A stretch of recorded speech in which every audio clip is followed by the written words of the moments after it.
Aku sedang membuat sup saat menantu perempuanku memukul kepalaku dengan sendok sayur. Siapa yang memasak seperti ini? Tidak becus, teriak Diana, saat aku merasakan logam panas itu membakar pelipisku. Anakku, Joko, yang sedang duduk di ruang tamu, hanya mengeraskan volume televisi, seolah dia tidak mendengar. Seolah itu tidak penting. 5 menit kemudian, suara gaduh yang memekakan telinga datang dari dapur. Panci, piring, dan tubuhku terhempas ke lantai. Joko berlari ke sana dan terpaku di ambang pintu. "Ibu, apa yang kamu lakukan?" bisiknya. Melihatku tergeletak di antara puing-puing martabatku sendiri. Namun, apa yang tidak mereka ketahui saat itu adalah bahwa aku masih menyimpan satu kartu terakhir, sebuah kartu yang akan mengubah segalanya. Namaku Siti.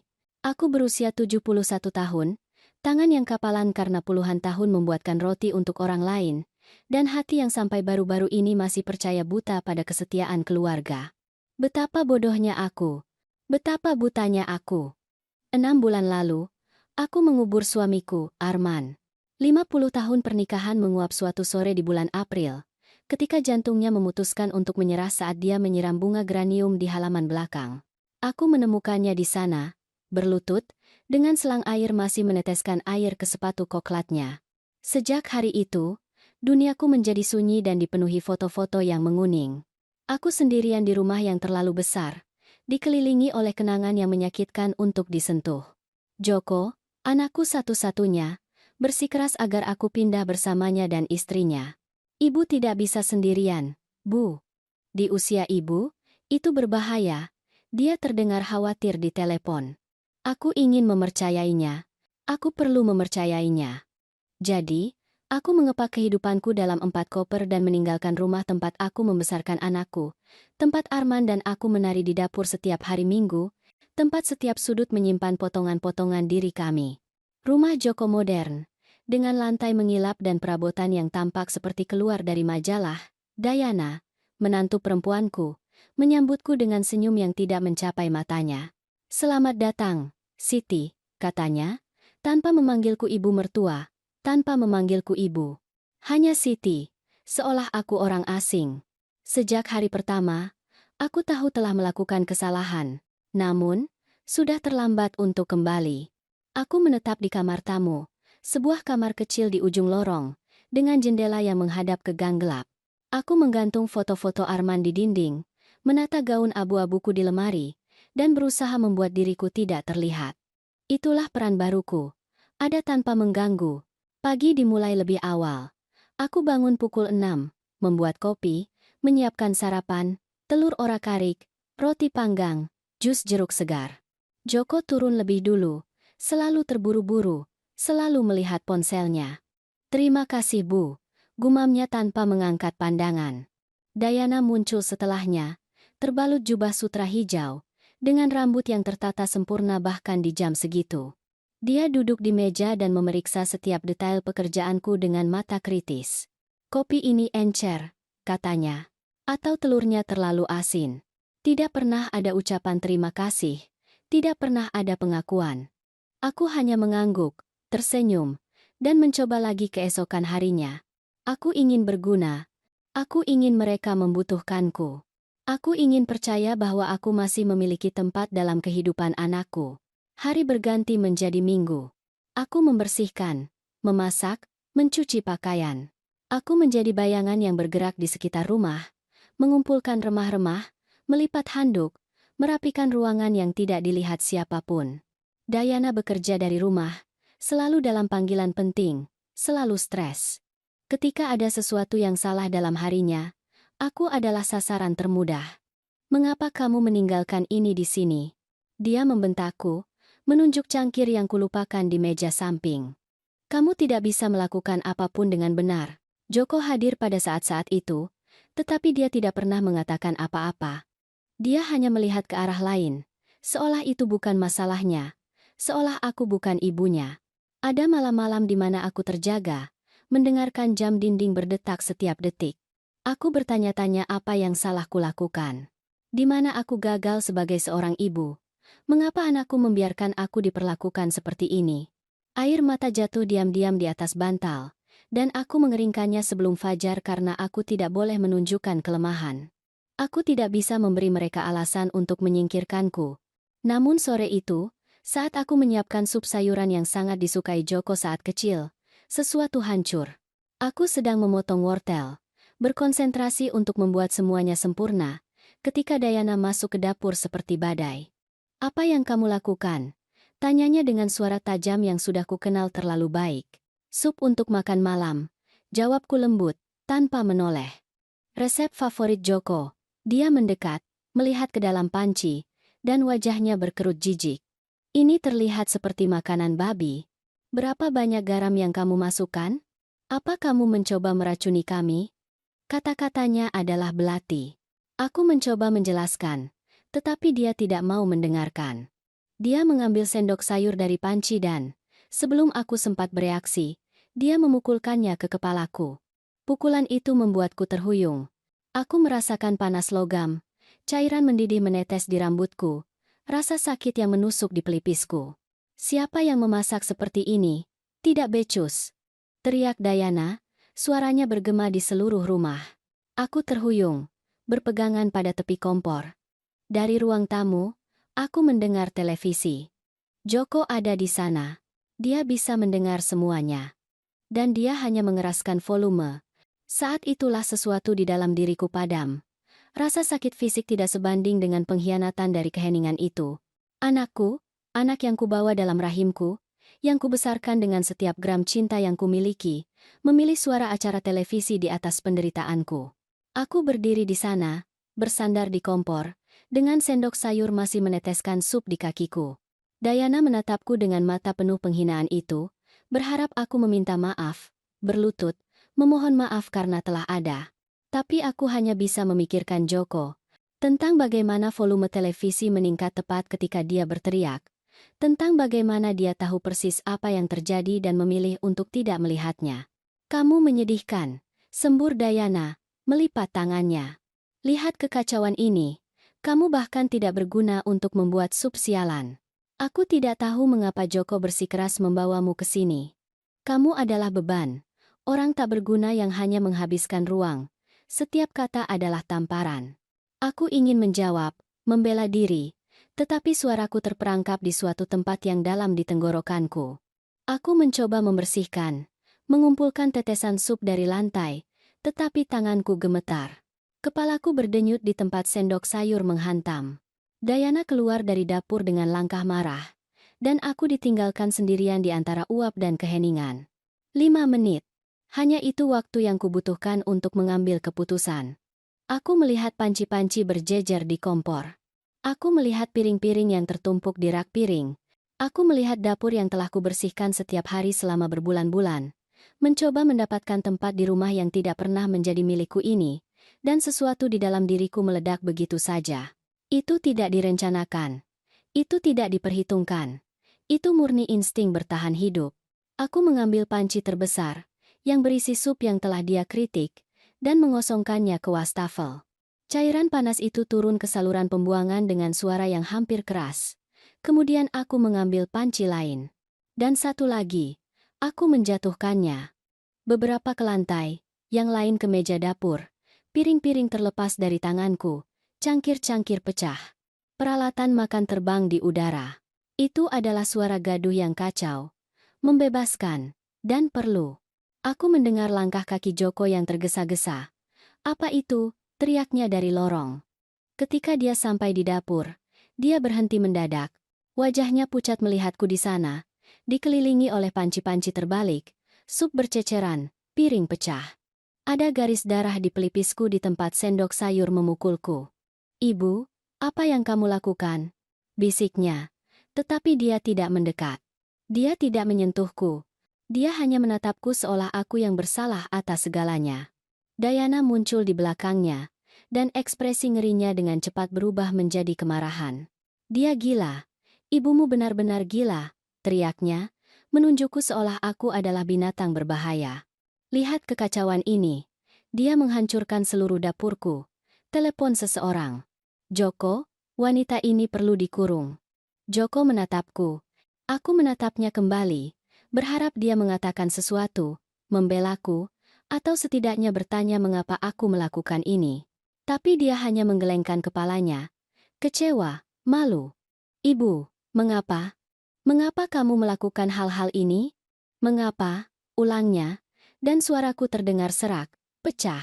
Istrimu memukulku dengan sendok sayur panas. Joko, dia memukulku. Dan kamu mengeraskan volume televisi. Kata-kata itu keluar seperti pisau. Dia berkedip, bingung. Atau mungkin berpura-pura bingung. Aku tidak mendengarnya, Bu. Aku tidak tahu apa, pembohong. Kata itu melayang di antara kami seperti racun. Kamu ada di sana. Kamu mendengar semuanya. Dan kamu memilih untuk tidak melakukan apa-apa. Diana masuk di antara kami. Wajahnya merah karena marah. Aku tidak akan mentolerir ini. Aku tidak akan hidup di bawah atap yang sama dengan wanita tua tidak tahu berterima kasih ini yang tidak menghormati apapun. Joko, kamu harus memilih. Entah dia pergi, atau aku yang pergi. Keheningan yang terjadi setelahnya lebih buruk dari teriakan apapun. Aku menatap anakku, memohon dengan mata agar dia memilihku, agar dia ingat siapa yang membesarkannya, siapa yang menghabiskan malam tanpa tidur ketika dia demam, siapa yang bekerja 2 pekerjaan untuk membiayai kuliahnya. Tetapi Joko menatap lantai, tangan di saku, kalah. Maaf, Bu, gumamnya akhirnya. Tapi aku pikir lebih baik ibu mencari tempat lain. Ini tidak berhasil. Ibu menimbulkan masalah. Ibu perlu pergi. Dunia berhenti. Jantungku berhenti. Semuanya berhenti. Kamu mengusirku? Tanyaku, meskipun aku sudah tahu jawabannya. Istrimu memukulku dan kamu mengusirku. Bukan begitu, Bu. Hanya saja, Diana dan aku membutuhkan ruang kami. Ibu membutuhkan kemandirian ibu. Ini akan lebih baik untuk semua orang. Dia berbicara dengan kalimat yang sudah dilatih. Kata-kata kosong yang orang lain masukkan ke dalam mulutnya. Anakku sudah tidak ada di sana. Hanya ada orang asing dengan wajahnya. Kapan, tanyaku, merasakan air mata mulai membakar di belakang mataku. Besok pagi, aku akan memesankan taksi untuk ibu. Ibu bisa menginap di hotel sementara mencari tempat permanen. Aku akan membantu dengan beberapa biaya di awal. Dia memecatku seperti seorang karyawan. Dia bahkan tidak punya keberanian untuk menatap mataku. Malam itu aku tidak tidur. Aku duduk di tepi tempat tidur, menatap foto-foto Arman, bertanya-tanya apa yang akan dia katakan jika dia bisa melihatku sekarang. Aku mengepak barang-barangku perlahan, melipat setiap pakaian dengan hati-hati, seolah ketertiban eksternal bisa menahan kekacauan internal. Saat fajar, aku mendengar klakson taksi. Joko menungguku di pintu dengan $200 di tangannya. Untuk ibu menetap, katanya, tidak bisa menatap mataku. Aku tidak memeluknya. Aku tidak mengucapkan selamat tinggal. Aku hanya mengambil uang itu, membawa koper-koperku, dan keluar dari rumah itu tanpa menoleh ke belakang. Sopir taksi bertanya kemana aku ingin pergi. Aku tidak punya jawaban. Ke hotel murah mana saja, kataku akhirnya. Dia membawaku ke suatu tempat di pinggiran kota. Salah satu hotel di pinggir jalan dengan papan neon berkedip dan karpet yang berbau lembab. Kamar itu berharga $30 per malam. Aku menghitung dalam hati. Dengan $200, aku hanya bisa bertahan kurang dari seminggu. Kamar hotel itu kecil, dengan dinding berwarna krem yang kotor dan tempat tidur yang berderit setiap kali aku bergerak. Ada jendela yang menghadap ke tempat parkir. Tempat mobil masuk dan keluar sepanjang malam. Lampu neon dari papan nama berkedip setiap beberapa detik, mewarnai segalanya dengan cahaya kemerahan yang tidak sehat. Aku duduk di tempat tidur itu dan, untuk pertama kalinya dalam beberapa bulan, aku menangis tanpa menahan diri. Itu bukan air mata diam. Itu adalah isak tangis yang dalam yang keluar dari suatu tempat gelap di dadaku, bertahun-tahun rasa sakit yang terakumulasi, penghinaan yang tertelan, kata-kata yang tidak terucapkan. Aku menangisi Arman, yang telah pergi meninggalkanku sendirian di dunia yang tidak lagi ku kenali. Aku menangisi Joko, anak yang pernah memelukku dan memanggilku pahlawannya. Aku menangisi diriku sendiri, wanita yang pernah ada dan yang sekarang tidak tahu siapa dirinya. Ketika air mata mengering, hanya tersisa kekosongan. Aku melihat diriku di cermin kamar mandi, di bawah cahaya lampu neon yang kejam. Seorang wanita berusia 71 tahun membalas tatapanku. Kerutan yang dalam, mata bengkak, rambut abu-abu berantakan. Ada bekas memar di pelipisku di tempat sendok sayur memukul.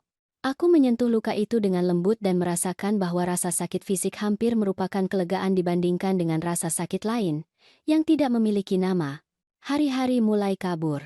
Aku tinggal di kamar sepanjang waktu, menonton televisi tanpa benar-benar melihatnya, makan seminimal mungkin. Aku hanya keluar untuk membeli sesuatu di mesin penjual otomatis di lorong. Biskuit renyah, kopi instan, granola bar. Suatu kali, mesin itu menelan $2 terakhirku tanpa memberiku apa-apa sebagai imbalan. Aku berdiri di sana, melihat uang itu menghilang, dan merasa itu adalah metafora yang sempurna untuk hidupku. Aku mengirim pesan kepada Joko. Awalnya, aku mencoba bersikap bermartabat. Nak, aku perlu bicara denganmu. Tidak ada. Kemudian aku mencoba lebih langsung. Joko, uangku hampir habis. Senyap. Akhirnya, aku berhenti mencoba. Pesan-pesan itu ditandai sebagai telah dibaca, tetapi tidak pernah ada jawaban. Itu seperti berteriak ke dalam sumur tanpa dasar. Seminggu kemudian, uang itu habis. Resepsionis hotel, seorang pria berusia sekitar 40-an dengan perut buncit dan mata lelah, mengetuk pintuku. Ibu, saya perlu ibu membayar atau mengosongkan kamar. Suaranya tidak kejam, hanya profesional. Acuh tak acuh. Aku menjelaskan situasiku, memohon 1 hari lagi, tetapi dia hanya menggelengkan kepala. Maaf, Bu. Itu peraturannya. Aku mengepak koperku lagi. 4 koper yang sekarang terasa berat seperti mayat. Aku menyeretnya melintasi tempat parkir di bawah terik matahari, tanpa tahu harus kemana. Aku berjalan selama berjam-jam. Kakiku sakit, tanganku melepuh karena membawa beban begitu banyak, tetapi aku terus maju karena berhenti berarti menerima bahwa aku tidak punya tempat tujuan. Aku berakhir di sebuah taman dekat pusat kota. Ada bangku-bangku logam di bawah pohon, merpati mematuk remah-remah, anak-anak bermain di ayunan. Aku duduk di bangku yang agak terpisah dan mengamati kehidupan berlanjut seolah aku tidak ada. Seorang wanita lewat dengan putrinya yang masih kecil. Anak itu menatapku dengan rasa ingin tahu, tetapi ibunya menarik tangannya dan mempercepat langkah, seolah kemiskinan menular. Itu adalah malam pertamaku tidur di jalan. Aku tidak benar-benar tidur. Aku duduk, memeluk tasku, terkejut oleh setiap suara. Ada orang-orang tunawisma lain di taman itu, kebanyakan laki-laki, yang meringkuk di bawah kardus. Salah satu dari mereka mendekat dan menawariku sepotong roti keras. Makanlah, Nek, di sini kamu harus menjaga diri. Aku mengambil roti itu dengan tangan gemetar dan mengucapkan terima kasih. Dia mengangguk dan berjalan pergi, menyeret tas penuh kaleng. Hari-hari berubah menjadi rutinitas bertahan hidup. Aku mencari makanan di tempat sampah di belakang restoran. Awalnya aku merasa jijik, aku merasa malu, tetapi rasa lapar lebih kuat daripada harga diri. Aku menemukan roti dari hari sebelumnya, buah-buahan yang memar, sisa makanan yang ditinggalkan orang di piring. Aku makan bersembunyi di ganggang, tempat tidak ada yang bisa melihatku. Ada gereja beberapa blok jauhnya yang menyajikan sup setiap hari Selasa dan Kamis. Aku mengantre dengan puluhan orang lain, semuanya dengan kisah-kisah hancur tertulis di wajah mereka. Seorang sukarelawan muda menyajikan piringku dengan senyum penuh kasih yang membuatku merasa semakin kecil. Semoga Tuhan memberkati Anda, katanya. Aku hanya mengangguk, tidak mampu membentuk kata-kata. Malam adalah yang terburuk, dingin, panjang, penuh ketakutan. Aku berbaring di bangku dengan koper-koperku di sekitarku, menggunakan sweater sebagai selimut. Aku mendengar sirene di kejauhan, teriakan sesekali, desas-desus konstan kota yang tidak pernah tidur. Aku memikirkan Joko yang berbaring di tempat tidur nyamannya, di rumahnya dengan pemanas, sementara aku menggigil di bawah bintang-bintang. Aku bertanya-tanya apakah dia memikirkanku, apakah dia peduli, apakah dia tahu bahwa ibunya tidur di jalan. Suatu dini hari, seorang polisi membangunkanku dengan senternya. Ibu, ibu tidak boleh di sini. Ibu harus pindah. Aku menjelaskan bahwa aku tidak punya tempat tujuan. Dia menghela napas, lelah mendengar cerita seperti ceritaku. Ada tempat penampungan 6 blok jauhnya. Pergi ke sana. Dia memberiku alamat dan pergi. Aku mencoba pergi, tetapi tempat penampungan itu penuh. Kembalilah besok pagi, kata mereka. Selalu besok, selalu tunggu. Tidak pernah sekarang. 2 minggu berlalu seperti itu, atau mungkin 3. Aku kehilangan hitungan. Hari-hari bercampur dalam kabut kelelahan dan keputusasaan. Pakaianku kotor, rambutku berminyak, kulitku tertutup kotoran. Aku telah menjadi salah satu dari orang-orang tak terlihat yang dihindari orang dengan pandangan mata, sebuah statistik. Sebuah bayangan. Namun di tengah semua penderitaan itu, sesuatu yang aneh terjadi. Aku mulai mengingat hal-hal yang telah kulupakan. Aku ingat bahwa sebelum menikah dengan Arman, aku ingin belajar sastra. Aku ingat bahwa aku pernah memenangkan kontes puisi di sekolah. Aku ingat bahwa ada waktu ketika aku memiliki impianku sendiri, sebelum aku menjadi istri, ibu, nenek, bayangan. Suatu sore, saat aku mencari pakaian bersih di antara koper-koperku, aku menemukan amplop yang tidak kuingat telah kumasukkan. Itu tua, menguning, dengan namaku tertulis dalam tulisan tangan Arman yang tidak salah lagi. Jantungku berdebar. Aku membukanya dengan tangan gemetar. Di dalamnya ada surat dan beberapa dokumen terlipat. Surat itu dimulai dengan, "Sitiku sayang." Aku segera mengenali kapan dia menulisnya. Itu dari 2 tahun lalu, ketika Arman dirawat di rumah sakit karena pneumonia. Aku pikir itu hanya ketakutan, tetapi sekarang aku mengerti bahwa dia telah menyaksikan kefanaannya sendiri. Jika kamu membaca ini, itu berarti aku sudah tidak bersamamu, kata surat itu. Maafkan aku karena tidak menceritakan semuanya saat aku masih hidup. Aku selalu ingin melindungimu dari kekhawatiran uang, bisnis, kompleksitas hukum. Tetapi sekarang aku melihat bahwa itu adalah kesalahan untuk membiarkanmu dalam kegelapan. Mataku dipenuhi air mata saat aku membaca. Suara Arman bergema di setiap kata. Selama 30 tahun terakhir, aku melakukan investasi. Kecil pada awalnya, lalu lebih besar. Aku membeli properti ketika tidak ada yang menginginkannya, di lingkungan yang kemudian nilainya naik. Aku menyimpan setiap sen tambahan. Aku melakukan semuanya memikirkan masa depan kita, keselamatanmu. Aku tidak pernah memberitahumu karena aku tidak ingin kamu khawatir, karena aku ingin mengejutkanmu di masa tua kita dengan ketenangan mengetahui bahwa kamu akan baik-baik saja. Napasku terengah. Aku membuka dokumen-dokumen yang menyertai surat itu. Itu adalah akta, sertifikat kepemilikan, sertifikat investasi. Mataku menyapu kertas-kertas itu. Tidak percaya apa yang kulihat. Sebuah gedung apartemen di pusat kota. Yang lain di zona utara. Saham di perusahaan. Rekening bank dengan angka-angka yang tampak mustahil. Tanganku gemetar begitu hebat sehingga kertas-kertas itu hampir jatuh ke tanah.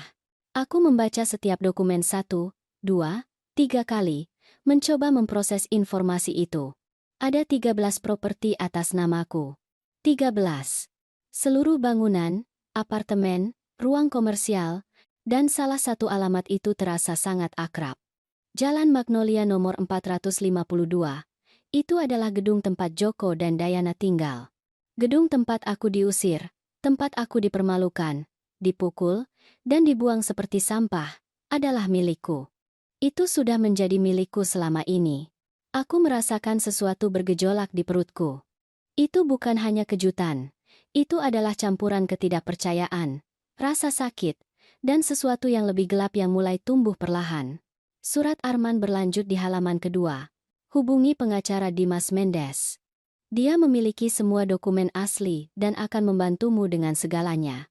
Nomornya ada di akhir surat ini. Siti, cintaku, jangan pernah biarkan siapapun membuatmu merasa kurang dari dirimu yang sebenarnya. Kamu adalah wanita yang kuat, mampu, berharga. Jika seseorang memperlakukanmu dengan buruk, ingatlah bahwa kamu memiliki kekuatan untuk membela diri. Aku mencintaimu setiap hari dalam hidupku. Jaga dirimu. Armanmu. Aku duduk di bangku taman itu, dikelilingi oleh koper-koperku. Memegang bukti bahwa aku bukanlah wanita tunawisma yang dilihat semua orang berlalu lalang. Aku adalah pemilik kekayaan yang bernilai jutaan dolar. Jutaan. Dan aku telah tidur di jalan, makan dari tempat sampah, memohon remah-remah. Ironi itu begitu brutal sehingga aku tidak tahu apakah harus tertawa atau menangis. Aku melakukan keduanya. Aku tertawa seperti orang gila sementara air mata mengalir di pipiku yang kotor.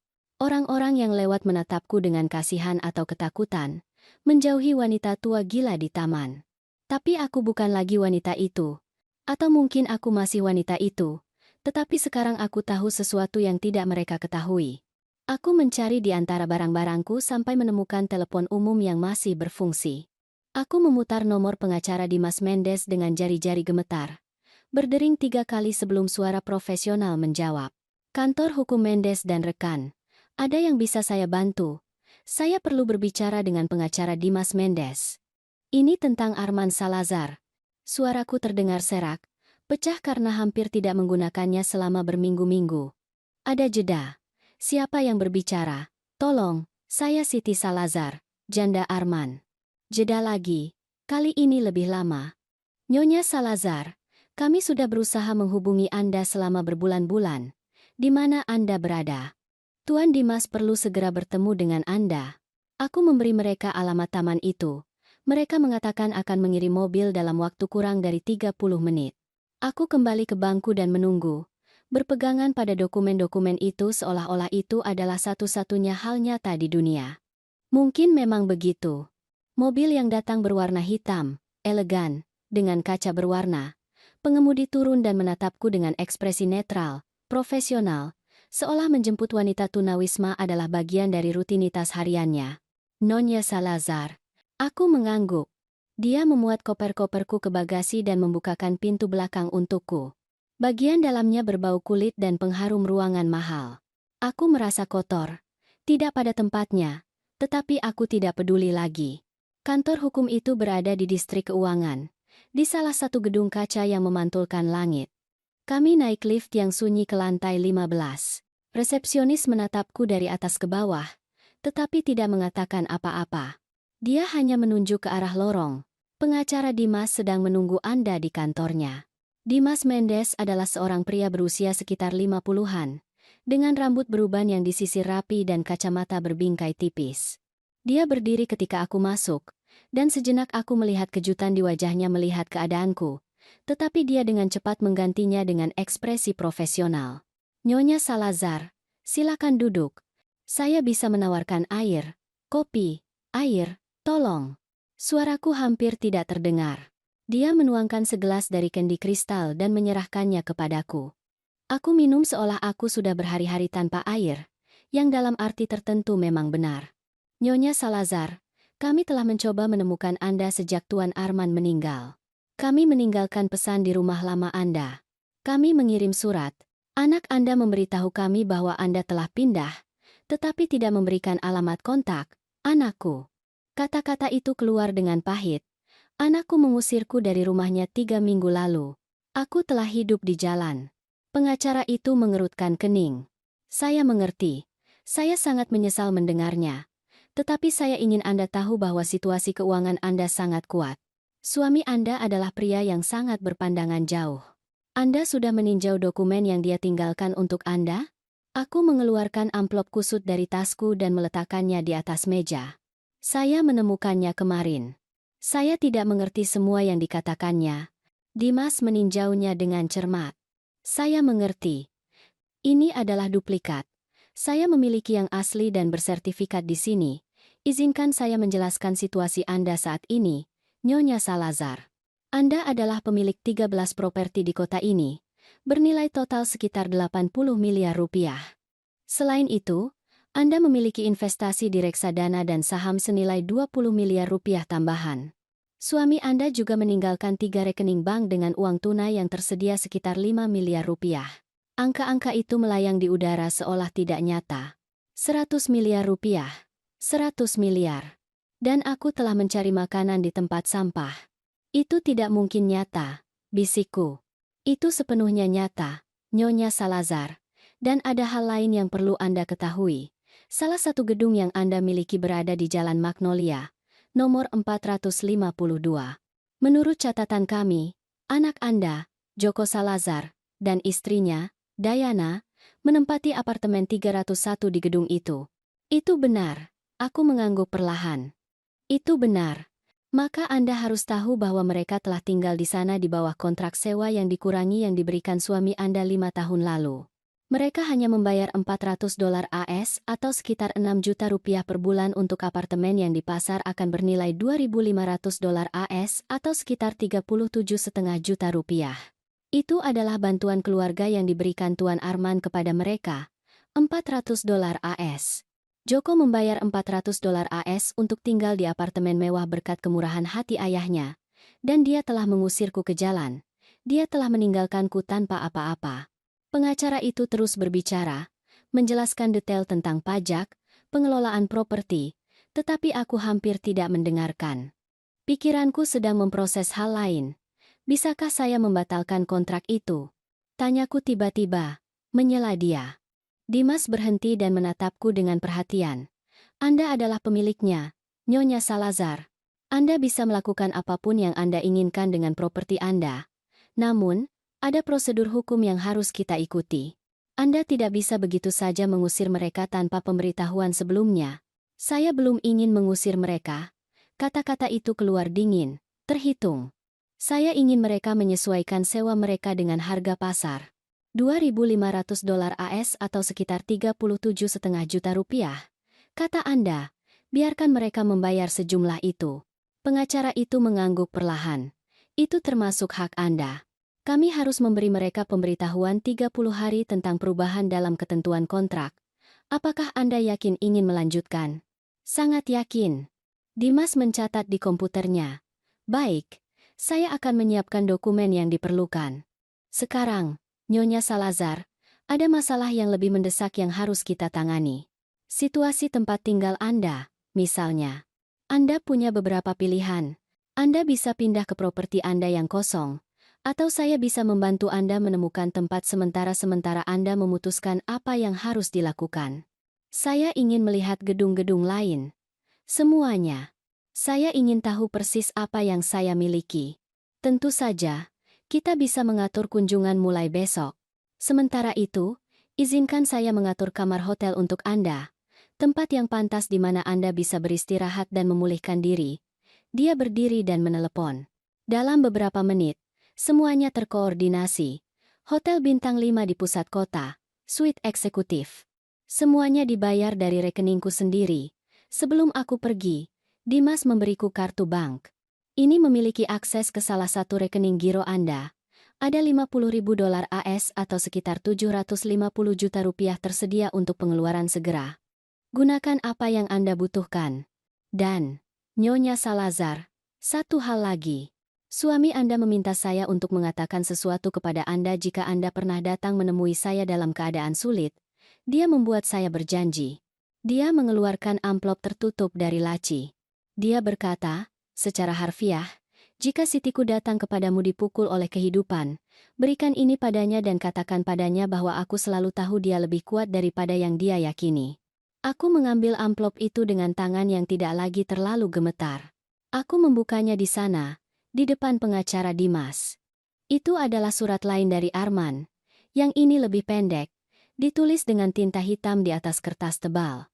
Cintaku, jika kamu membaca ini, itu berarti seseorang telah menyakitimu cukup sehingga kamu mencari bantuan. Aku tahu harga dirimu. Aku tahu betapa sulitnya bagimu untuk meminta sesuatu. Tetapi aku ingin kamu tahu satu hal. Aku membangun semua ini untukmu. Setiap properti, setiap investasi, setiap sen yang disimpan adalah memikirkan hari ketika aku tidak ada lagi dan kamu perlu membela diri. Jangan biarkan siapapun, bahkan darah daging kita sendiri, membuatmu merasa kecil. Kamu hebat. Siti, kamu selalu begitu. Sekarang buktikan. Air mata mengalir di pipiku saat aku membaca. Dimas memiliki kepekaan untuk melihat ke arah lain, berpura-pura meninjau beberapa dokumen. Aku melipat surat itu dengan hati-hati dan menyimpannya bersama yang lain. Arman telah tahu. Entah bagaimana, dia telah tahu bahwa suatu hari aku akan membutuhkan ini. Bahwa aku akan membutuhkan perisai, baju besi, kastilku sendiri. Hotel itu adalah segalanya yang telah berhenti menjadi hidupku. Karpet lembut, spray yang berbau lavender, kamar mandi dengan bak marmer. Aku berdiri di tengah suite selama beberapa menit, hanya melihat. Rasanya tidak nyata. 24 jam yang lalu aku tidur di bangku taman. Sekarang aku berada di kamar yang berharga $300 AS atau sekitar 4,5 juta rupiah per malam. Hal pertama yang kulakukan adalah mandi. Aku mengisi bak mandi dengan air panas sampai penuh dan benar-benar menenggelamkan diri. Airnya menjadi gelap karena kotoran berminggu-minggu. Aku menggosok kulitku sampai sakit, mencuci rambutku 3 kali, menghilangkan setiap jejak jalanan dari tubuhku. Ketika aku keluar, aku membungkus diriku dengan jubah putih yang tergantung di belakang pintu. Itu sangat lembut sehingga hampir membuatku menangis lagi. Aku memesan layanan kamar. Sup, roti baru dipanggang, ayam panggang, salad, makanan penutup. Ketika makanan tiba di kereta dorong dengan taplak meja putih, aku duduk untuk makan perlahan, menikmati setiap suapan. Itu bukan hanya makanan. Itu adalah martabat. Itu adalah kekuatan.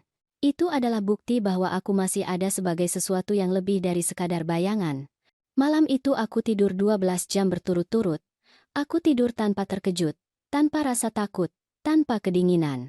Ketika aku bangun, matahari masuk melalui tirai dan sejenak aku tidak ingat di mana aku berada. Kemudian semuanya kembali. Dokumen-dokumen. Uang. Properti. Kenyataan baruku. Selama beberapa hari berikutnya, Dimas membawaku untuk melihat setiap propertiku. Gedung apartemen, ruang komersial, bahkan pusat perbelanjaan kecil di zona selatan. Setiap tempat mewakili tahun-tahun kerja diam-diam Arman. Investasi yang dilakukan dengan kesabaran dan visi. Dia menjelaskan kepadaku bagaimana semuanya bekerja. Kontrak sewa, pemeliharaan, pendapatan bulanan. Aku mendengarkan dan mencatat seperti siswa yang rajin.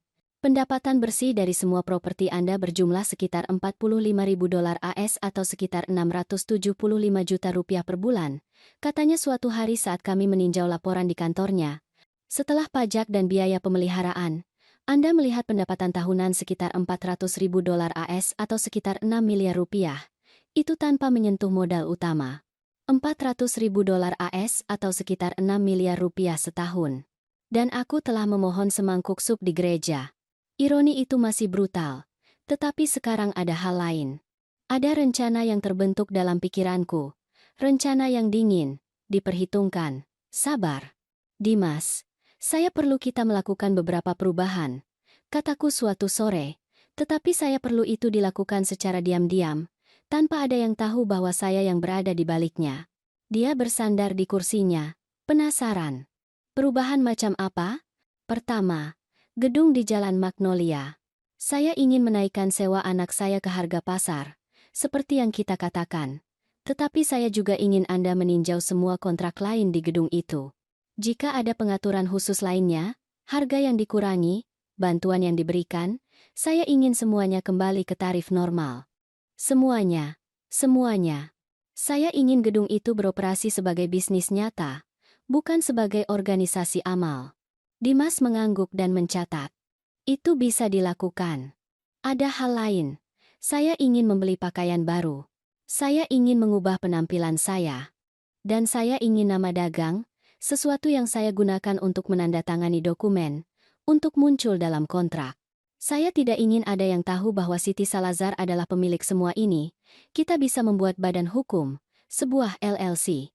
Kita memilih nama dan semua dokumen ditandatangani di bawah nama itu. Anda akan menjadi penerima manfaat tersembunyi. Itu sepenuhnya legal dan sangat umum di sektor real estate. Sempurna. Sebut saja perusahaan Mendoza. Selama 2 minggu berikutnya, aku berubah. Aku pergi ke salon kecantikan di mana rambutku dipotong dan diwarnai, menutupi uban dengan warna coklat yang elegan. Aku pergi ke butik di mana staf yang penuh perhatian membantuku memilih pakaian yang pas, yang membuatku terlihat seperti wanita berharta yang sekarang aku. Gaun abu-abu mutiara, setelan celana dalam warna tanah, blus sutra hijau gelap. Tidak ada yang mencolok, semuanya berkelas. Aku membeli kacamata baru dengan bingkai modern. Aku melakukan manikur. Aku belajar menggunakan sedikit riasan untuk menutupi kerutan yang lebih dalam. Aku tidak menjadi orang lain. Aku menemukan Siti yang telah terkubur di bawah tahun-tahun pelayanan diam. Dimas mengajariku meninjau laporan keuangan, memahami rekening koran, mengambil keputusan bisnis. Aku belajar dengan cepat, menemukan bagian dari diriku yang tidak pernah memiliki kesempatan untuk berkembang. Aku telah menghabiskan 50 tahun memasak dan membersihkan, tetapi pikiranku masih tajam, mampu, haus akan pengetahuan. Anda memiliki bakat untuk ini, kata Dimas suatu hari.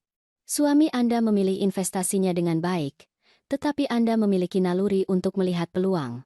Itu alami dalam diri Anda. Mungkin memang begitu. Mungkin selalu begitu. Tetapi tidak pernah ada yang memberiku kesempatan untuk menemukannya. Arman adalah pria yang baik, suami yang penuh kasih, tetapi bahkan dia menahanku dalam ketidaktahuan tentang keuangan, percaya bahwa dia melindungiku. Sekarang aku mengerti bahwa kekuatan sejati tidak datang dari dilindungi, tetapi dari memiliki alat untuk melindungi diriku sendiri. Pemberitahuan kenaikan sewa dikirim ke semua penyewa di gedung Jalan Magnolia, ditandatangani oleh perusahaan Mendoza, yang diwakili secara hukum oleh kantor hukum Mendes dan rekan. Kenaikan itu dibenarkan, berada dalam batas-batas hukum, tetapi signifikan, terutama bagi mereka yang telah membayar tarif yang dikurangi selama bertahun-tahun. Dimas memberitahuku tentang reaksinya. Beberapa penyewa menelepon dengan marah, yang lain mencoba bernegosiasi. Ada satu apartemen tertentu yang telah menelepon 7 kali, katanya suatu sore, apartemen 301. Seseorang bernama Joko Salazar. Dia mengatakan dia memiliki kontrak khusus dengan pemilik lama, bahwa ini pasti kesalahan. Itu bukan kesalahan, jawabku dengan suara tenang. Katakan padanya bahwa kontrak khusus itu berakhir dengan meninggalnya Tuan Arman Salazar. Sekarang dia harus membayar tarif penuh atau mengosongkan. Dia meminta untuk berbicara langsung dengan pemiliknya. Katakan padanya bahwa pemiliknya tidak tersedia. Semua komunikasi harus dilakukan melalui Anda. Hari-hari berlalu. Dimas terus memberiku informasi. Tuan Salazar sedang berusaha mendapatkan pinjaman untuk menutupi jumlah sewa baru. Rupanya, dia dan istrinya hidup di luar kemampuan mereka. Mereka memiliki utang kartu kredit, mobil yang didanai, kenaikan sewa memberikan tekanan signifikan pada keuangan mereka. Bagus. Kata itu keluar dingin, tanpa emosi. Aku tidak merasakan kepuasan secara langsung, tetapi juga tidak bersalah. Aku melihat konsekuensi alami dari keputusan yang telah diambil Joko. Dia telah memilih istri yang menghabiskan lebih dari yang mereka hasilkan. Dia telah memilih untuk hidup mewah yang hanya bisa dia bayar berkat kemurahan hati ayahnya. Dia telah memilih untuk mengusir ibunya ke jalan. Sekarang dia melihat harga dari pilihan-pilihan itu. Tetapi aku belum selesai. Ada benang lain yang harus ditarik, tuas lain yang harus digerakkan. Dayana bekerja sebagai konsultan independen dari rumah. Aku melakukan sedikit riset, menggunakan sumber daya yang diberikan Dimas kepadaku. Aku menemukan bahwa salah satu klien utamanya menyewa ruang di propertiku yang lain, di pusat perbelanjaan selatan. Dimas, klien yang menyewa ruangan 203 di Plaza del Sol ini, berapa yang dia bayar? Dia meninjau arsipnya. $2.200 AS atau sekitar 33 juta rupiah per bulan. Itu ruang besar, bisnis yang bagus. Mereka selalu membayar tepat waktu. Tingkatkan sewanya menjadi $3.500 AS atau sekitar 52,5 juta rupiah. Itu peningkatan yang sangat signifikan, Nyonya Salazar. Mereka bisa memutuskan untuk pindah, kalau begitu biarkan mereka pindah. Itu propertiku dan aku ingin mengenakan biaya sesuai nilainya. Klien ruangan 203 tidak pindah, tetapi mereka mengurangi pengeluaran mereka. Salah satu hal pertama yang mereka potong adalah kontrak dengan konsultan eksternal, termasuk Dayana. Dimas memberitahuku hampir secara kebetulan selama salah satu pertemuan mingguan kami. Omong-omong, sepertinya strategi Anda memiliki efek samping. Bisnis di pusat perbelanjaan selatan membatalkan beberapa kontrak dengan pemasok. Salah satunya adalah dengan Dayana Salazar, menantu Anda. Aku tidak mengatakan apa-apa. Aku hanya mengangguk dan terus meninjau dokumen lain. Tetapi di dalam, aku merasakan sesuatu yang mirip dengan kepuasan. Itu belum balas dendam. Itu keadilan. Itu adalah alam semesta yang menyesuaikan diri kembali, mengambil hak istimewa yang tidak pantas, menyeimbangkan timbangan. Minggu-minggu berlalu. Aku terus tinggal di hotel, belajar, berubah. Aku mengambil kursus online tentang administrasi properti. Aku membaca buku tentang keuangan pribadi yang tidak pernah sempat kubaca sebelumnya. Aku bertemu dengan pemilik properti lain yang dikenal Dimas, mendengarkan cerita mereka, menyerap pengalaman mereka. Suatu sore, saat aku minum kopi di teras hotel, Dimas meneleponku. "Nyonya Salazar, ada situasi yang perlu Anda ketahui. Anak Anda, Joko, meminta audiensi dengan administrasi gedung. Dia menunggak sewa 2 bulan. Menurut kebijakan standar, kami berhak memulai prosedur penggusuran. Berapa utangnya? $5.000 atau sekitar 75 juta rupiah secara total, ditambah biaya keterlambatan pembayaran. $6.200 atau sekitar 93 juta rupiah secara total, $6.200. Aku bisa membayarnya dengan uang yang kubawa di dompet saat itu, tetapi aku tidak akan melakukannya. Lanjutkan dengan penggusuran. Ikuti semua protokol hukum, tentu saja. Anda yakin? Begitu kita mulai, prosesnya publik. Itu diarsipkan di pengadilan. Itu akan muncul di riwayat kreditnya. Saya sepenuhnya yakin. Malam itu aku tidak bisa tidur. Bukan karena rasa bersalah atau penyesalan, tetapi karena campuran emosi kompleks yang tidak tahu bagaimana menamainya. Aku berdiri di depan cermin kamar mandi, menatap wanita yang membalas tatapanku. Dia tidak lagi terlihat seperti wanita yang tiba di kantor hukum Dimas 2 bulan lalu. Wanita ini memiliki bahu tegak, tatapan tegas, rahang yang terkatup dengan tekad. Wanita ini tidak memohon. Dia tidak meminta maaf karena telah ada. Wanita ini menagih apa yang menjadi utangnya. Hari-hari berikutnya adalah pusaran aktivitas hukum. Dimas memberiku informasi tentang setiap langkah. Pemberitahuan penggusuran telah disampaikan. Joko punya 30 hari untuk membayar seluruh utang atau mengosongkan apartemen. Menurut Dimas, anakku telah menelepon kantor hukum setiap hari, kadang-kadang beberapa kali sehari, menuntut untuk berbicara dengan pemiliknya, meminta perpanjangan, menawarkan rencana pembayaran. "Apa yang kamu katakan padanya?" Tanyaku. "Apa yang Anda instruksikan kepada saya? Bahwa semua kebijakan berlaku sama untuk semua penyewa, bahwa tidak ada pengecualian, bahwa jika dia tidak bisa membayar, dia harus mengosongkan, sempurna. Tetapi ada hal lain yang tidak diketahui Dimas, sesuatu yang telah aku selidiki sendiri. Aku menyewa penyelidik swasta, bukan untuk memata-matai, tetapi untuk mengerti. Aku perlu tahu bagaimana anakku mencapai titik ini. Aku perlu mengerti apa yang terjadi pada anak yang kubesarkan." Laporan itu tiba seminggu kemudian. Itu lebih menyedihkan daripada yang kuduga. Joko mendapatkan gaji yang layak sebagai manajer penjualan, tetapi Dayana menghabiskan 3 kali lipat dari yang masuk. Kartu kredit di batas maksimum. Pinjaman pribadi untuk menutupi pinjaman lain. Makan di restoran mahal 5 kali seminggu. Pakaian desainer yang dia pakai sekali dan lupakan di lemari. Gaya hidup yang dibangun sepenuhnya di atas utang dan penampilan. Penyelidik itu juga menyertakan catatan tentang hubungan mereka. Mereka sering bertengkar di depan umum. Tetangga melaporkan teriakan yang sering, pintu dibanting, keheningan yang tegang.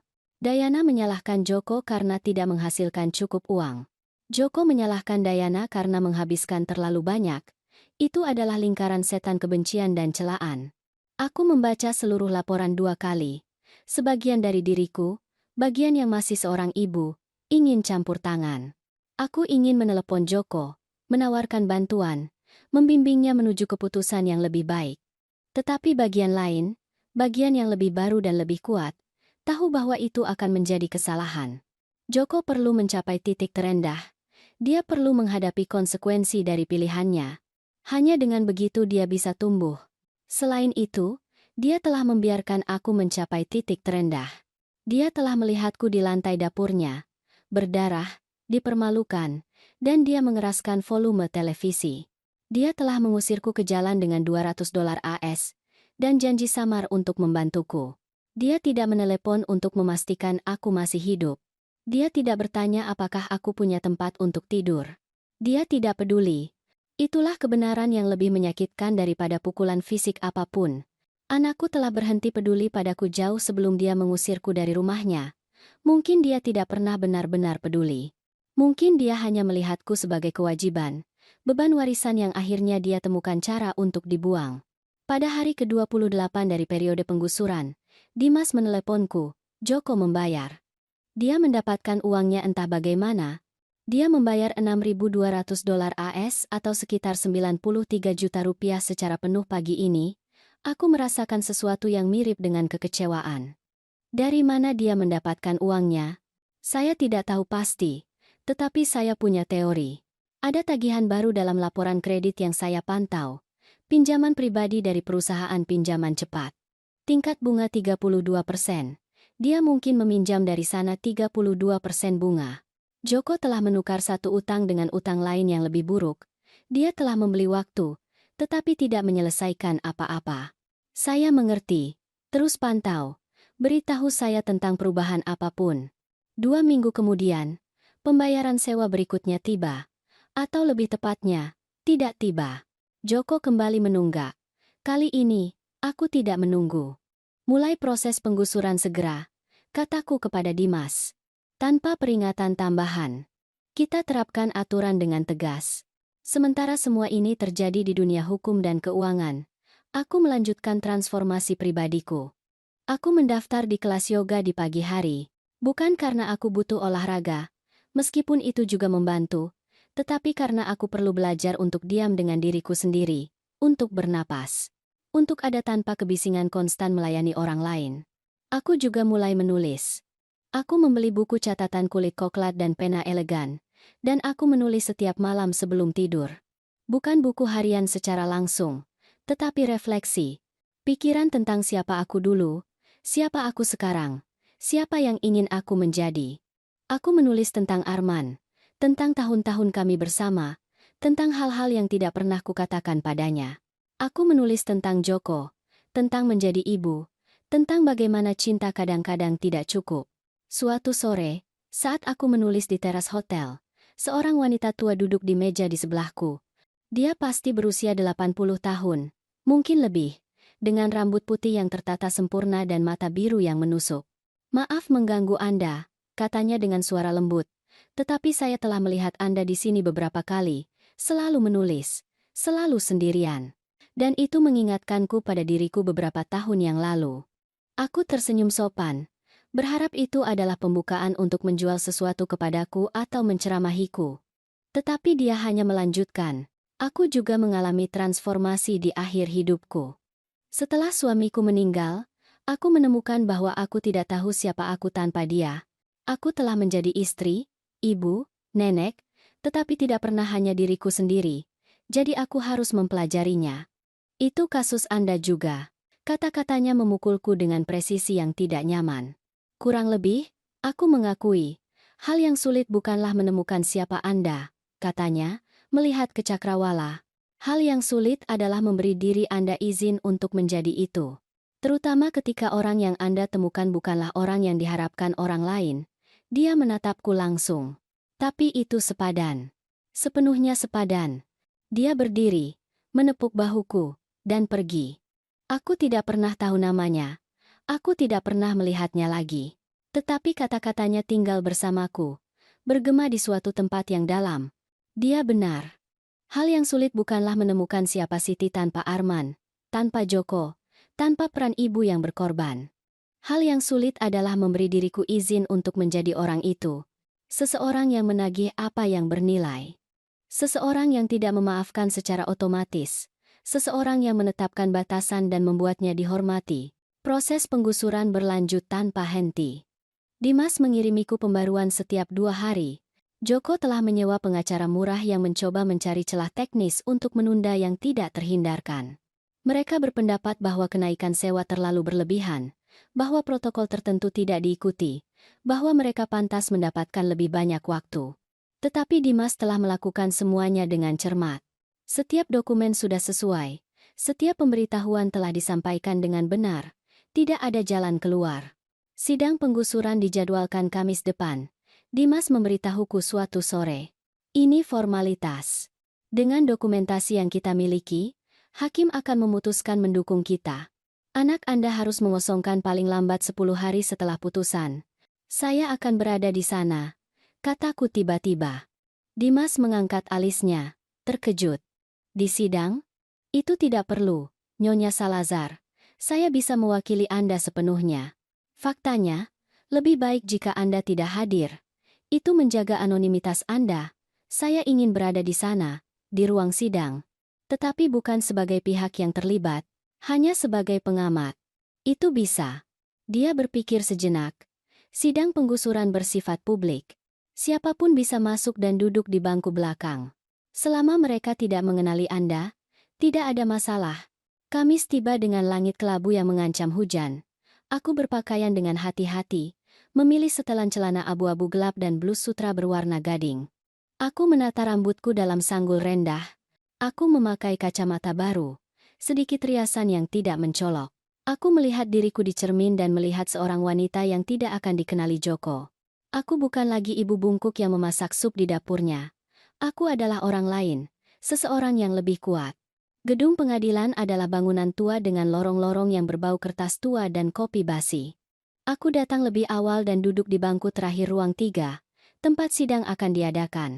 Ada orang lain yang menunggu kasus mereka sendiri, semuanya dengan ekspresi kecemasan dan kelelahan yang dihasilkan oleh sistem hukum. Joko tiba 15 menit sebelum waktu yang dijadwalkan. Dia datang bersama Dayana dan pengacaranya, seorang pria muda dengan jas yang pernah melihat hari-hari yang lebih baik. Anakku terlihat mengerikan. Dia kehilangan berat badan, memiliki kantung mata yang dalam, rambut berantakan. Dayana, sebaliknya, tertata sempurna, dengan gaun hijau zamrud yang terlalu elegan untuk pengadilan, sepatu hak tinggi, riasan tanpa celah. Tetapi ekspresinya adalah kemarahan yang hampir tidak tertahan. Mereka duduk di bagian depan, membelakangiku. Aku mengamati mereka seperti orang yang menonton drama, jauh, analitis. Dayana membisikkan sesuatu ke telinga Joko, gerakan kasar, jelas kesal. Dia hanya mengangguk, kalah, tanpa energi untuk berdebat. Pengacara mereka meninjau dokumen dengan ekspresi khawatir. Dimas tiba tepat waktu, tanpa celah dalam setelan jas hitamnya, tas kulit di tangan. Dia tidak melihatku, seperti yang telah kami sepakati. Dia duduk di sisi lain, terorganisir, percaya diri. Dia tahu pekerjaannya dan tahu bahwa dia memiliki kasus yang kuat. Hakim masuk, seorang wanita berusia sekitar 60-an dengan ekspresi tegas dan gerakan efisien. Kasus nomor 3478, Perusahaan Mendoza versus Joko Salazar, Umum Sekretaris. Pengacara Joko berdiri lebih dulu. Dia berargumen bahwa kenaikan sewa terlalu berlebihan, bahwa kliennya telah tinggal di apartemen selama 5 tahun dengan riwayat pembayaran yang baik, bahwa dia pantas mendapatkan pertimbangan khusus. Suaranya terdengar tidak meyakinkan bahkan untuk dirinya sendiri. Dia tahu dia kalah. Dimas berdiri dengan tenang. Dia menunjukkan dokumen, kontrak asli, pemberitahuan kenaikan, pemberitahuan pembayaran terlambat, semuanya tertata sempurna. Dia menjelaskan bahwa kontrak khusus adalah kebaikan dari pemilik sebelumnya, yang sekarang sudah meninggal, dan bahwa administrasi baru telah memutuskan untuk menormalkan semua sewa ke harga pasar. Sepenuhnya legal. Sepenuhnya dibenarkan. Selain itu, Yang Mulia, lanjut Dimas, tergugat tidak hanya menolak membayar jumlah sewa baru, tetapi juga menunggak 2 bulan. Dia membayar di bawah tekanan penggusuran pada satu kesempatan, tetapi segera kembali menunggak. Ini menunjukkan pola ketidakmampuan atau keengganan untuk memenuhi kewajiban kontraknya. Hakim meninjau dokumen dalam diam. Dia menatap Joko. Tuan Salazar, benar bahwa Anda saat ini berutang sewa 2 bulan di bawah ketentuan baru. Joko berdiri dengan susah payah. Ya, Yang Mulia, tetapi kenaikannya begitu mendadak. Kami tidak punya waktu untuk menyesuaikan diri. Jika Anda bisa memberi kami perpanjangan, hanya 3 bulan untuk Tuan Salazar, hakim menyela dengan nada tegas. Anda diberitahu 30 hari sebelumnya tentang perubahan ketentuan, yang mana diwajibkan oleh hukum. Anda memiliki waktu yang cukup untuk menyesuaikan diri atau mencari tempat lain. Apakah Anda memiliki uang yang terutang saat ini? Joko menatap pengacaranya, lalu Dayana, lalu lantai. Tidak, Yang Mulia, tidak saat ini. Maka saya tidak punya pilihan selain memutuskan mendukung penggugat. Tuan Salazar, Anda punya 10 hari untuk mengosongkan properti. Jika Anda tidak melakukannya secara sukarela, akan dilanjutkan dengan penggusuran paksa. Kasus berikutnya. Palu memukul meja. Semuanya berakhir dalam waktu kurang dari 20 menit. Joko tetap terpaku di tempatnya, seolah dia tidak bisa memproses apa yang baru saja terjadi. Diana meledak. Ini tidak adil. Anda tidak bisa melakukan ini. Kami punya hak, teriaknya ke arah hakim. Tetapi sudah terlambat. Kasus berikutnya sedang diumumkan. Pengacaranya meraih lengannya, mencoba menariknya keluar dari ruangan sebelum dia dituduh menghina pengadilan. Diana melawan, meneriakkan hal-hal yang tidak jelas tentang korupsi dan penyalahgunaan. Joko mengikutinya dalam diam, menyeret kaki, gambaran kekalahan itu sendiri. Mereka melewati bangkuku tanpa melihatku. Aku hanyalah orang lain di ruangan itu, tidak terlihat, tidak relevan. Aku mengikutinya dengan pandangan mataku sampai mereka keluar. Kemudian aku duduk beberapa menit lagi, membiarkan kenyataan meresap. Aku telah menang. Secara hukum, secara formal, aku telah menang. Tetapi aku tidak merasakan kegembiraan yang kuharapkan. Hanya semacam kekosongan, seperti setelah badai. Aku keluar dari gedung pengadilan melalui pintu samping. Dimas mengatakan kepadaku bahwa dia akan menungguku di kafe terdekat. Aku menemukannya di meja belakang, sudah dengan 2 cangkir kopi tersaji. Baik, katanya ketika aku duduk, berjalan sesuai rencana. Ya. Bagaimana perasaan Anda? Aku memikirkan pertanyaan itu. Bagaimana perasaanku? Aneh. Aku mengakui akhirnya. Seperti aku telah menutup pintu. Tetapi aku masih tidak tahu apa yang ada di sisi lain. Dimas mengangguk dengan pengertian. Apa yang Anda lakukan hari ini tidak kejam, Nyonya Salazar. Itu hanya adil. Anak Anda membuat keputusan yang membawanya ke sini. Anda hanya membiarkannya menghadapi konsekuensi alami dari keputusan itu. Aku tahu. Secara rasional, aku tahu. Tetapi, itu tidak pernah berubah. Bahkan ketika mereka berubah, kami minum kopi dalam diam. Dimas tidak memaksa untukku berbicara lebih banyak. Dia pandai dalam hal itu, dalam mengetahui kapan keheningan lebih berguna daripada kata-kata. Setelah beberapa saat, dia mengeluarkan folder dari tas kerjanya. Saya harus menunjukkan sesuatu kepada Anda. Ini tiba pagi ini. Permintaan dari salah satu penyewa Anda yang lain di gedung Magnolia. Aku membuka folder itu. Itu adalah surat tulisan tangan, ditujukan kepada perusahaan Mendoza. Itu ditulis oleh seorang wanita bernama Rina Gonzalez, penyewa apartemen 105. Dia menjelaskan bahwa dia adalah ibu tunggal dengan 2 anak, bahwa dia bekerja sebagai perawat pada shift malam, bahwa dia selalu membayar sewanya tepat waktu. Dia meminta, dengan sangat hormat, apakah mungkin untuk mempertimbangkan kembali kenaikan sewa dalam kasusnya, atau setidaknya meningkatkan kenaikan itu selama beberapa bulan. Dia melampirkan salinan kwitansi pembayarannya, bukti pendapatan, surat referensi dari majikannya. Aku membaca surat itu 2 kali. Bagaimana menurutmu? Tanyaku pada Dimas. Itu keputusan Anda. Secara hukum, Anda tidak diwajibkan untuk membuat pengecualian, tetapi wanita ini tampak tulus, dan dia memiliki riwayat pembayaran yang sempurna. Aku memikirkan Rina Gonzalez, yang tidak kukenal, bekerja shift malam untuk menghidupi anak-anaknya. Aku memikirkan berapa kali aku berada di posisinya, memohon sedikit pertimbangan, sedikit belas kasih. Terima tawarannya. Tingkatkan kenaikan itu selama 6 bulan. Dan katakan padanya bahwa jika dia terus membayar tepat waktu, kami akan mempertimbangkan untuk menjaga sewanya di bawah harga pasar secara permanen. Dimas tersenyum sedikit. Itu sangat murah hati. Itu bukan kemurahan hati. Itu mengakui perbedaan antara seseorang yang berjuang secara tulus dan seseorang yang hanya menghindari tanggung jawab. Aku menandatangani persetujuan di sana. Itu adalah garis yang telah kuputuskan untuk ditarik. Aku akan bersikap tegas dengan mereka yang telah menyakitiku, dengan mereka yang menyalahgunakan hak istimewa yang tidak pantas. Tetapi aku tidak akan menjadi tipe orang yang mengabaikan penderitaan nyata. Aku tidak akan menjadi Diana. Hari-hari berikutnya terasa tegang. Dimas memberitahuku tentang upaya putus asa Joko untuk membatalkan keputusan itu. Dia telah mengajukan banding atas putusan itu, yang hanya akan menunda segalanya seminggu lagi. Dia telah mencoba mendapatkan pinjaman tambahan, tetapi kreditnya sudah hancur. Dia telah memasang iklan menjual perabotan, barang elektronik, apapun yang bernilai, Banding itu ditolak dalam 3 hari. Hakim banding bahkan tidak memerlukan sidang, hanya meninjau dokumen dan mengonfirmasi putusan asli. Joko sekarang memiliki kurang dari seminggu untuk mengosongkan. Menurut penyelidik swasta yang masih memantau situasinya, anakku dan Dayana sudah mulai mengepak, tetapi pertengkaran di antara mereka meningkat secara dramatis. Tetangga melaporkan teriakan setiap malam. Penyelidik memberitahuku melalui telepon.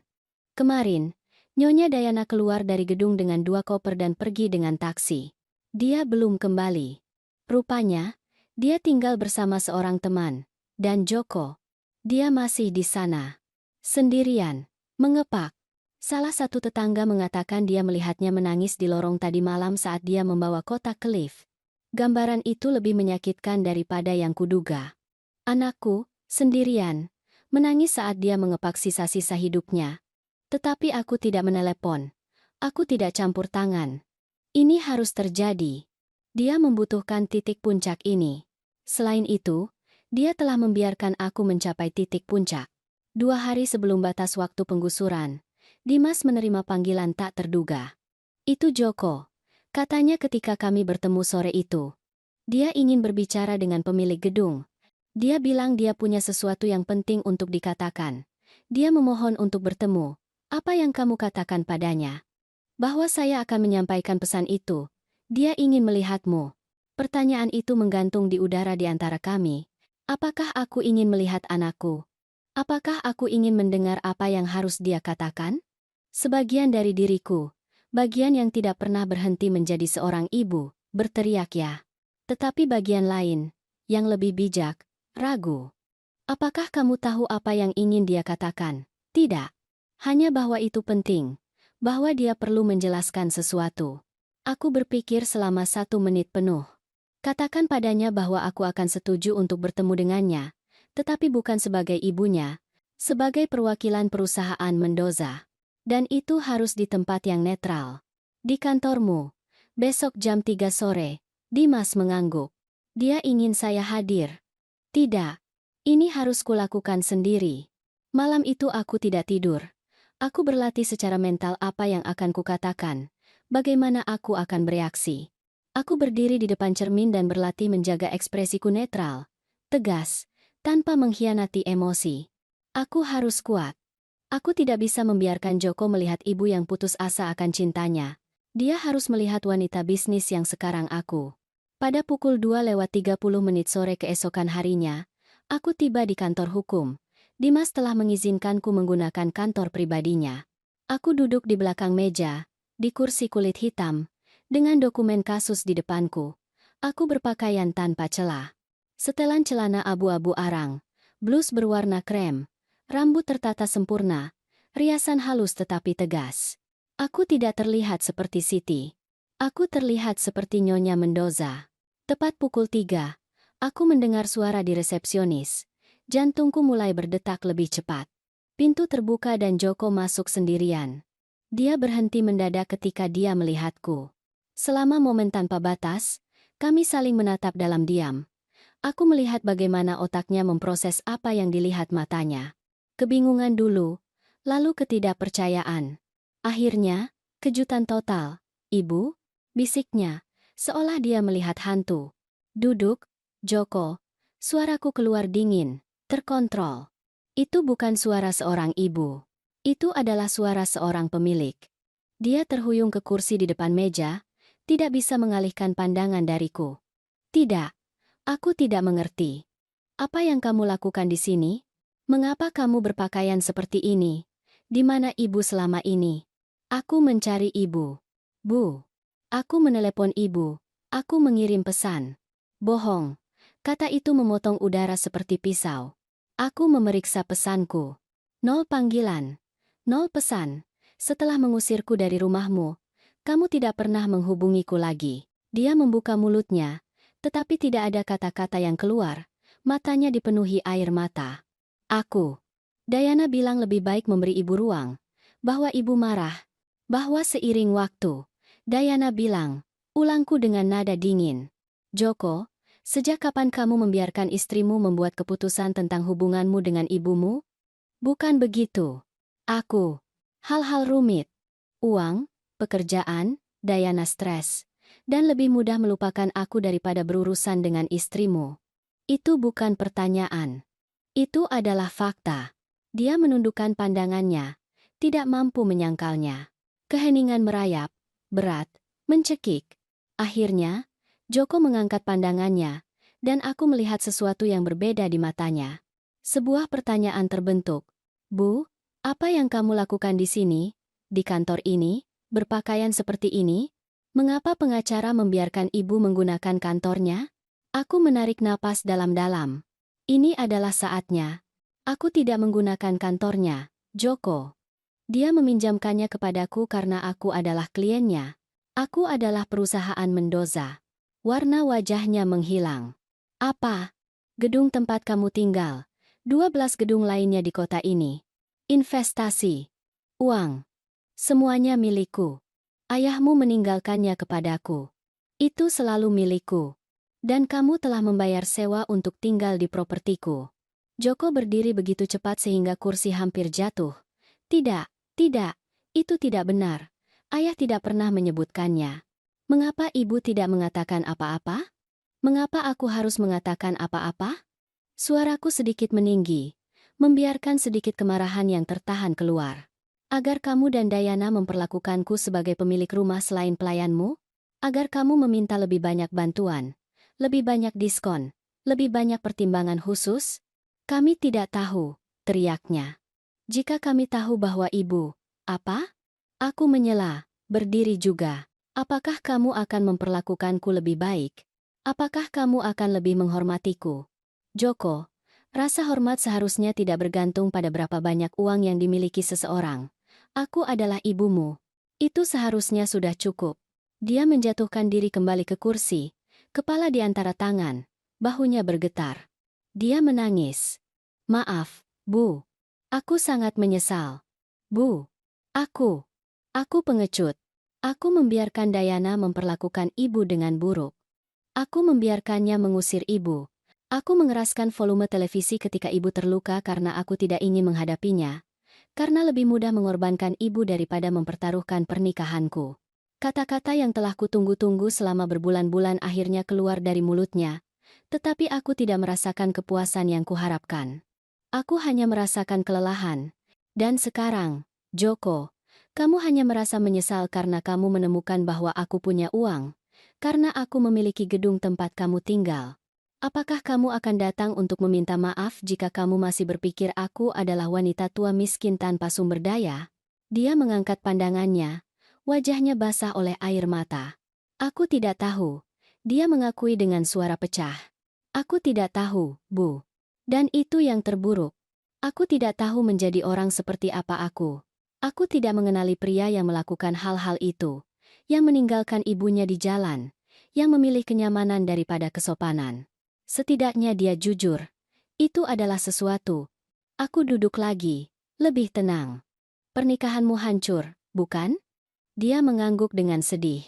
Diana pergi 3 hari lalu. Dia bilang dia tidak akan tinggal dengan pecundang yang bahkan tidak bisa membayar sewa. Dia bilang dia pantas mendapatkan yang lebih baik, bahwa semua ini salahku. Dan apa yang kamu pikirkan? Aku pikir dia benar. Aku pikir aku pecundang. Aku kehilangan pekerjaanku 2 minggu lalu. Aku dipecat karena sering terlambat, karena teralihkan, karena stres. Aku punya utang lebih dari 400 juta rupiah. Kreditku hancur, dan dalam 2 hari aku akan menjadi tunawisma. Dia tertawa pahit. Ironis, bukan? Aku meninggalkan ibu tanpa rumah, dan sekarang aku dalam situasi yang sama. Itu tidak ironis, kataku lembut. Itu karma. Dia menatapku dengan mata merah dan bengkak. Apakah ibu datang untuk melihatku menderita? Apakah itu yang ibu inginkan? Balas dendam? Pertanyaan itu menghentikanku. Apakah itu yang aku inginkan? Aku telah menghabiskan berminggu-minggu menggerakkan bidak, menarik benang, memberikan tekanan. Aku telah melihat anakku hancur berkeping-keping. Dan sekarang dia ada di sini, di depanku, benar-benar hancur. Apakah aku merasa puas? Tidak, kataku akhirnya, terkejut dengan jawabanku sendiri. Aku tidak ingin balas dendam. Aku ingin keadilan. Aku ingin kamu mengerti bagaimana rasanya dibuang, diabaikan, diperlakukan seolah kamu tidak bernilai apa-apa. Aku ingin kamu mencapai titik terendah agar kamu bisa mulai membangun kembali dirimu dengan cara yang benar. Dan apakah aku berhasil? Tanyanya dengan suara yang hampir tidak terdengar. Aku mencapai titik terendah. Menurutmu? Dia berpikir sejenak. Aku pikir ya. Aku pikir aku tidak bisa jatuh lebih rendah dari tempatku sekarang. Tanpa pekerjaan, tanpa istri, tanpa uang, tanpa rumah, tanpa martabat, tanpa ibu. Dua kata terakhir keluar sebagai bisikan yang menyayat. Aku tetap diam, membiarkan kata-katanya melayang di antara kami. Joko telah mencapai dasar. Aku bisa melihatnya di matanya, dalam cara bahunya merosot, dalam cara tangannya gemetar di atas lututnya. Ini adalah saat yang telah kutunggu-tunggu. Saat di mana anakku akhirnya mengerti bobot tindakannya. Tahukah kamu apa yang terburuk dari semuanya, Joko? Kataku akhirnya. Bukan pukulan sendok sayur, bukan tidur di jalan, bukan mencari makanan di tempat sampah. Itu adalah suara televisi yang mengeraskan volume. Itu adalah mengetahui bahwa anakku sendiri mendengarku berteriak kesakitan dan memilih untuk tidak melakukan apa-apa. Dia terisak, menutupi wajahnya dengan tangan. Aku minta maaf. Aku sangat menyesal. Jika aku bisa kembali ke masa lalu. Tapi kamu tidak bisa. Aku menyela. Tidak ada yang bisa. Kita hanya bisa memutuskan apa yang harus dilakukan dengan waktu yang tersisa. Joko mengangkat pandangannya. Harapan dan ketakutan bercampur dalam ekspresinya. Apa? Apa yang akan terjadi sekarang? Aku bersandar di kursi, mempelajarinya. Anakku. Bayi yang kugendong di lenganku. Anak yang berlari kepadaku ketika dia jatuh. Remaja yang memelukku sebelum pergi ke universitas. Semua itu masih ada di sana, terkubur di bawah keputusan buruk dan kepengecutan. Tetapi ada juga pria yang telah mengkhianatiku. Kedua versi itu nyata. Penggusuran berlanjut, kataku dengan tegas. Aku tidak akan membatalkannya. Kamu perlu keluar dari apartemen itu. Kamu perlu meninggalkan kehidupan itu. Wajahnya hancur. Aku mengerti. Aku tidak punya hak untuk meminta apapun. Hanya, bisakah aku bertanya sesuatu, di mana ibu selama ini? Bagaimana ibu bertahan sebelum menemukan tentang properti itu?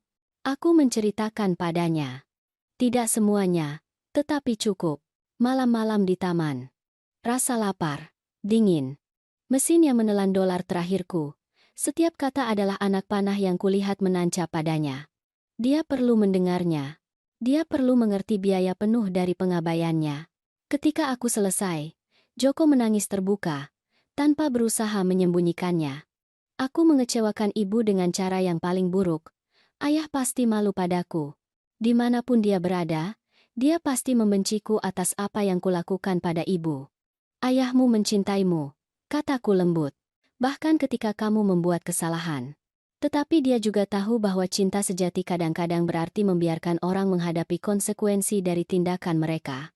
Itu sebabnya dia membangun warisan ini untukku, agar aku memiliki sumber daya untuk membela diri jika suatu hari aku membutuhkannya. Apakah ibu akan memaafkanku? Pertanyaan itu menggantung di udara. Sebenarnya aku tidak tahu. Aku tidak tahu, Joko. Pengampunan bukanlah sesuatu yang bisa kupaksakan. Itu bukan saklar yang kuhidupkan karena kamu akhirnya meminta maaf. Itu adalah proses. Dan pertama-tama aku perlu melihat perubahan nyata, bukan hanya kata-kata indah yang lahir dari keputusasaan. Dia mengangguk, menyeka air matanya dengan punggung tangan. Apa yang bisa kulakukan? Bagaimana aku bisa membuktikan kepada ibu bahwa aku telah berubah? Ini bukan tentang membuktikan apapun kepadaku. Ini tentang kamu menjadi pria yang kamu inginkan. Pria yang akan dibanggakan ayahmu untuk dipanggil anak. Aku berdiri, menunjukkan bahwa pertemuan telah berakhir. Kamu punya 2 hari untuk mengosongkan. Gunakan waktu itu dengan bijak. Joko berdiri perlahan, seolah setiap gerakan membutuhkan usaha besar. Di pintu, dia berhenti dan berbalik. Bu, satu hal terakhir. Ketika aku menemukan tempat tinggal, ketika aku berhasil memperbaiki hidupku, Bisakah aku menelepon ibu? Setidaknya untuk tahu ibu baik-baik saja. Aku memikirkan jawabanku dengan hati-hati. Kamu bisa mencoba, tetapi aku tidak menjamin akan menjawab. Tidak sampai aku melihat tindakan, bukan hanya kata-kata. Dia mengangguk, menerima persyaratannya. Terima kasih sudah menemuiku, sudah mendengarku. Aku tahu aku tidak pantas mendapatkannya. Dan dia pergi. Aku ditinggalkan sendirian di kantor, merasakan beban dari apa yang baru saja terjadi. Itu bukanlah konfrontasi eksplosif yang mungkin kubayangkan. Tidak ada teriakan atau penolakan dramatis. Hanya kebenaran yang dingin dan keras, disajikan di piring konsekuensi yang tidak terhindarkan. Hari-hari berikutnya kuhabiskan dalam semacam limbo emosional. Dimas memberitahuku bahwa Joko telah mengosongkan apartemen sehari sebelum batas waktu. Dia meninggalkan tempat itu bersih, kunci diserahkan dengan benar. Menurut penjaga gedung, dia pergi dengan taksi hanya dengan 3 koper dan ekspresi kekalahan total. Apakah Anda tahu kemana dia pergi? Tanyaku, membenci diriku sendiri karena bertanya. Tidak, Nyonya, dia tidak mengatakannya. Sebagian dari diriku ingin menyelidiki, mencari tahu di mana dia berada, memastikan bahwa setidaknya dia punya atap di atas kepalanya, tetapi aku menahan diri. Joko sudah dewasa, dia perlu menyelesaikan ini sendiri. Aku tidak bisa terus menyelamatkannya. Diana, sementara itu, telah menghilang sepenuhnya. Menurut sumber-sumberku, dia telah kembali tinggal bersama orang tuanya di kota lain, menyalahkan Joko atas segalanya. Dia telah memposting hal-hal di media sosial tentang pria lemah dan waktu yang terbuang, tetapi tidak pernah menyebut perannya sendiri dalam bencana itu. Dengan apartemen yang kosong, aku memutuskan untuk melakukan perubahan. Aku menyewa desainer dan merenovasi seluruh ruang itu. Lantai baru, cat segar, peralatan modern. Apartemen 301 menjadi permata gedung itu. Aku menyewakannya dalam waktu kurang dari seminggu kepada seorang profesional muda seharga $3.000 AS atau sekitar 45 juta rupiah per bulan. Tetapi gedung itu bukan satu-satunya yang membutuhkan renovasi. Aku memutuskan sudah waktunya meninggalkan hotel dan menciptakan rumah nyata. Aku memilih salah satu propertiku, sebuah rumah kecil di lingkungan yang tenang, dengan taman yang menghadap ke selatan. Itu memiliki 2 kamar tidur, dapur dengan jendela besar, dan teras kayu yang sempurna untuk pagi hari. Aku menghabiskan berminggu-minggu mendekorasinya. Aku tidak menyewa desainer kali ini. Aku ingin melakukannya sendiri. Aku memilih perabotan sederhana tetapi elegan. Aku menggantung foto-foto Arman di ruang tamu, tetapi juga menyisakan ruang untuk kenangan baru. Aku menanam mawar di taman, tomat dalam pot, herba aromatik di samping jendela dapur. Aku mendaftar di kelas melukis di pusat komunitas terdekat. Ternyata aku tidak buruk. Upaya pertamaku adalah bencana, noda warna tanpa bentuk atau makna. Tetapi seiring waktu aku mulai menciptakan hal-hal yang kusukai. Pemandangan sederhana, benda mati. Potret diri yang menangkap siapa yang sedang aku menjadi. Aku juga mulai menjadi sukarelawan di tempat penampungan yang telah kucoba kunjungi malam yang mengerikan itu ketika aku tidak punya tempat tujuan. Aku menyajikan makanan 2 kali seminggu. Aku mendengarkan cerita dari orang-orang tunawisma lainnya, memahami bahwa masing-masing memiliki jalan mereka sendiri menuju keputusasaan. Aku menyumbang dengan murah hati, tetapi aku juga memberikan sesuatu yang lebih berharga, waktuku dan empatiku. Suatu sore, saat aku menyajikan sup, aku mengenali seseorang. Itu adalah pria yang menawariku roti malam itu di taman. Dia terlihat lebih bersih sekarang, lebih penuh harapan. Nenek, katanya terkejut. Apakah itu nenek? Nenek terlihat berbeda. Memang begitu, jawabku sambil tersenyum. Aku menemukan diriku sendiri. 3 bulan berlalu tanpa kabar dari Joko. Sebagian dari diriku lega.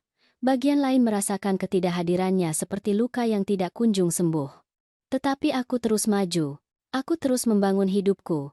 Menemukan siapa Siti di luar menjadi seorang ibu, istri, bayangan.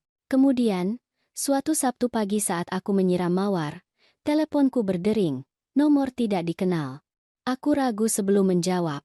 Halo, Bu. Suara Joko. Tetapi berbeda. Lebih tegas. Ini aku.